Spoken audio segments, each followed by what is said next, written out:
7 de la mañana, 37 minutos. Tenemos ya como invitado a Andrés Jaramillo, docente y estratega de comunicación. Con él vamos a tratar cómo están los candidatos presidenciales para este domingo, el debate presidencial en el ámbito digital. Buen día, Andrés. ¿Cómo está usted? Le saluda Mónica Mendoza. Por favor, ¿puede habilitar el audio? Ahí está, Claro que Andrés. sí, Mónica, con gusto. Un saludo cordial desde la capital de la República. ¿Qué tal, Andrés? ¿Qué dice la conversación digital a pocas horas, a 2 días del debate presidencial de este domingo? ¿Qué ha pasado en estos primeros días de campaña? Mira, Mónica, hay varios indicadores, pero quizás uno de los más relevantes son el número de me gustas, por varias razones. Como ustedes pueden saber, una persona solamente puede dar un me gusta, es decir, puede activarse o puede interactuar por una sola vez, pero además el me gusta implica un sentimiento implícito, que es de aceptación del candidato. Y en este sentido tenemos dos grandes bloques. El primer bloque que está conformado por Daniel Noboa y Luisa González, en donde nosotros contabilizamos en millones de me gustas. Y el segundo bloque, que es el resto del mundo, el resto de los candidatos, que contabilizamos en miles de me gustas. Entonces, el primer elemento que tenemos de cara a este debate es justamente esta suerte de bloques extremos, con mucha diferencia entre uno y otro bloque, en donde pone efectivamente en el uno a Daniel Noboa y Luisa González y en el otro al resto de candidatos. Se movió intensamente porque, claro, se dice que las redes sociales son son las que marcan esta campaña electoral y desde la anterior. ¿Las redes sociales han pesado en estos días, Andrés?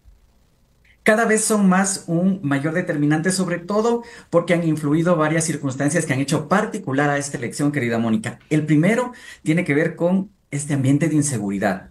O sea, ya el Estado nos demostró que es incapaz de garantizar la seguridad de los candidatos y esto ha obligado efectivamente a que se resten las visitas a las diferentes provincias, que se eviten actos públicos de alta exposición y que efectivamente sean las redes sociales y las plataformas digitales ese canal a través del cual los candidatos intenten conectar y llegar a la ciudadanía. Pero también es una elección bastante corta. Hubo muchísimos temas el año pasado que de alguna manera fueron ocultando lo que pasaba alrededor de la campaña electoral y dando relevancia a otros, por ejemplo, la crisis energética, los temas de seguridad, de empleo. Y apenas en este mes que arrancó el 5 de enero oficialmente la campaña, se ha visto una actividad mucho mayor de los candidatos, pero es poquísimo tiempo. Es poco tiempo para recorrer el país y por tanto, nuevamente las redes sociales han sido el canal a través del cual los candidatos han intentado conectar. Digo han intentado, porque no necesariamente lo han hecho con certeza, Mónica. Andrés, ¿cómo te va? Te saluda Gustavo Navarro. Buenos días, gracias por darnos este espacio y que la gente se informe, porque las campañas electorales de la mano de las redes sociales han sido, creo que en este caso, lo que más se ha comunicado. Sabemos el tema de seguridad y por eso inclusive la dinámica de la campaña electoral ya no es pues con grandes mítines y muchas caravanas, sino todo es más bien lo que se espera de este debate presidencial es precisamente que haya una conversación digital amplia. Ahora, ¿cómo evitar que la inteligencia artificial o que el fake news no sea utilizado en contra de candidatos políticos o a favor de? ¿Cómo conectar con los votantes? Esa es una pregunta. Y la segunda, inmediatamente, es ¿cuáles son los temas de los cuales más se habla en la conversación digital al momento? Hay una lamentable realidad que tú la mencionas, Gustavo, con mucha certeza. Las campañas digitales vienen acompañadas de una ola, de toda una tormenta de desinformación, de noticias que están descontextualizadas o de datos inventados. Uno de los elementos que hemos identificado en la campaña anterior, pero sobre todo en esta campaña, es la proliferación de encuestas falsas. Es decir, cualquiera toma un arte, pone barras, le pone al candidato que quiere que resalte dentro de esa campaña y finalmente intenta a través de este tipo de productos tratar de convencer a la gente de que un candidato u otro está liderando las encuestas para apelar a ese voto útil. Hay que tener muchísimo cuidado con esta información. La recomendación de siempre a la ciudadanía, tomémonos 2 minutos, solo 2 minutos, para no reproducir, para no compartir absolutamente todo lo que nos llega a nuestros dispositivos, especialmente la plataforma WhatsApp, que es una plataforma que no se puede medir y que tiene un elemento de privacidad, porque el contenido que le llega a Gustavo, que le llega a Mónica, lo miran solo ellos. Y esto es muy peligroso porque no siempre nos detenemos a verificar si es que esa información es efectivamente verdadera o falsa. A veces nos dejamos llevar por las pasiones. Y si yo estoy en contra de un candidato, pues replico lo que está en contra de ese candidato. Si estoy a favor de uno, replico lo que está a favor de otro. Nuestra responsabilidad como ciudadanos precisamente radica en este elemento de no compartir, de darnos un pequeño espacio para verificar si es verdadero o falso, y si identificamos que se trata de una desinformación, cortar el círculo de desinformación, no Muy compartirlo y bien. advertir a los grupos y personas que nos las enviaron de que efectivamente se trata de un intento de manipulación. ¿Hay una medición hasta ahora del tema que más se ha hablado? Tenemos varios temas, sin duda, Gustavo, el de la inseguridad marca totalmente la tendencia, ¿Ya? pero además dentro de la inseguridad hay subtemas. El primer subtema es el miedo que la gente tiene a ser extorsionado o extorsionada. Que te pongas un negocio, que de pronto llegue un desconocido y te pida dinero para, entre comillas, garantizarte Ok, la ok, seguridad. entendido, mira. El segundo miedo que tiene la ciudadanía en torno a la inseguridad es al ser secuestrado, a que un Ujú. día salgas y que finalmente un desconocido te aborde y no puedas volver a casa con los tuyos. Y después de eso hay un tema muy, muy fuerte vinculado a la migración. La gente quiere irse, Gustavo. La gente quiere dejar su patria, y no porque no quiera su patria, sino porque el Estado no ha sido capaz de garantizarle los derechos básicos sociales, pero además no ha sido capaz de garantizarle oportunidades para que ese joven que con mucho esfuerzo se graduó y sacó su título pueda conseguir un trabajo, o para que ese profesional que incluso con título de cuarto nivel pueda conseguir un trabajo que le permita sostener a su familia. La gente frente a esto está de alguna manera abocándose o provocando estas salidas migratorias, arriesgando incluso la vida por caminos y rutas que están precisamente controlados por las mafias, como esta famosa ruta del Darién. Andrés, usted decía que en los me gusta en las redes sociales, entiendo que los que más tienen me gusta de lo que usted decía, claro, está el presidente candidato Daniel Noboa, Luisa González, eso me gusta en función de qué es y a qué le pone la gente me gusta y cuáles son los otros candidatos del pelotón, porque el pelotón de 14 que tenemos ahí, No ¿cómo, existe, cómo les ha no ido a existe el ellos en pelotón. redes sociales? Sí, mira, es fundamental lo que tú consultas, Mónica, porque cada vez que existe una publicación en donde se menciona el nombre de un candidato, automáticamente la capturamos a través de la inteligencia artificial, y luego en función de los números de clics que han dado en el corazoncito, en el caso de algunas redes, o en la mano con el pulgar arriba, nosotros podemos organizar y analizar. Nosotros, valga la pena recordar la fuente de información que nosotros tenemos, nosotros utilizamos una herramienta que se llama Go Social Suite, que de hecho ustedes la pueden ver, hay una versión gratuita, todos pueden hacer Go análisis Social digital. Suite, Go Social Suite. Ustedes entran, ingresan y tienen una plataforma suite como gratuita para que dulce. ustedes puedan hacerlo. Y además, frente a lo que decías tú, Mónica, del segundo Ah, pelotón, sí vemos que hay algunas personas que destacan un poco más de entre las que están ahí. Y una de esas personas, o digamos, las personas que están ahí que destacan es, por un lado, Leonidas Sisa, por otro lado, Henry Cucalón, y por otro lado, Jimmy Jairala.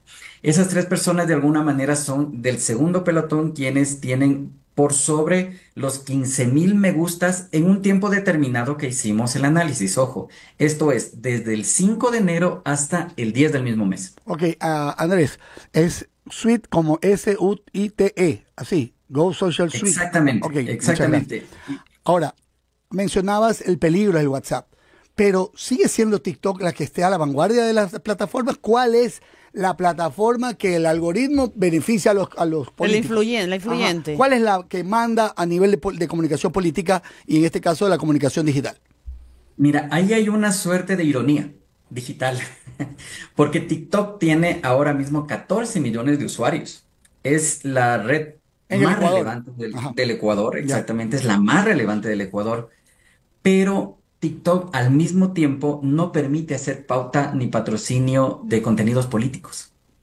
Entonces, es por eso que se explica que la gente de alguna manera haya migrado también a esa plataforma, porque es menos tóxica, como otras, como por ejemplo X, o lo que era antes Twitter. Entonces, es Es esa la plataforma más relevante, pero hay que ser muy estratégico y muy sutil y muy técnico para no plantear los contenidos directamente como políticos y poder sortear este algoritmo de TikTok que bloquea cualquier posibilidad de difundir contenido político. Andrés, y en la estrategia de los candidatos, ¿cómo la ha visto usted? ¿Han podido comunicar a través de las redes sociales o qué es lo que han comunicado los candidatos y de cara al debate presidencial de este domingo? Sí, mira, hay una línea, hay una frontera muy delgada entre el posicionamiento y el ridículo. La gran mayoría de candidatos no ha sabido diferenciar esta frontera que se ha planteado. Entonces vemos candidatas subiéndose a un caballo como si fueran superhéroes. Vemos a un candidato a la asambleísta que cae del cielo como si fuera Thor. Vemos asambleístas bailando con no dos, sino tres pies izquierdos. Y a todos, Mónica, a todos los vemos en los mercados. Es más, los vemos con la misma señora del mercado comiendo lo mismo. Entonces, hay mucho lugar común en las campañas, no han sabido aprovechar. Estar en lo digital no simplemente significa subir un video de él en las redes sociales. Por ejemplo, este elemento de la interacción que permite a los ciudadanos ser parte de actores de las campañas políticas. Ustedes recordarán lo que pasó en la campaña anterior, por ejemplo, con los muñecos de cartón de un candidato. Ujú. Estos muñecos funcionaron muy bien porque las personas podían personalizar, involucrarse y ser actores de la campaña. Tú tenías el cartón en la peluquería, tenías el cartón en la cama, tenías el cartón en la playa, se apropiaba de eso y podían hacer una forma de campaña. No hemos visto en esta campaña electoral, en la actual, algo que haya apuntado precisamente a eso, a provocar que la gente interactúe y personalice y sea parte, actor de la campaña electoral. Este es un elemento fundamental, es básico cuando uno hace campañas digitales. Sin embargo, pues, vemos que los candidatos siguen insistiendo en bailar con tres pies izquierdos. ¿Cuál es la perspectiva para este domingo? ¿Cuál crees que va a ser el escenario de este domingo en el debate presidencial? Hay mucha conversación y yo creo que en ese sentido el oficialismo ha sido muy asertivo en crear una campaña de expectativa, porque esta campaña de expectativa principalmente se ha centrado en el candidato presidente. ¿Por qué?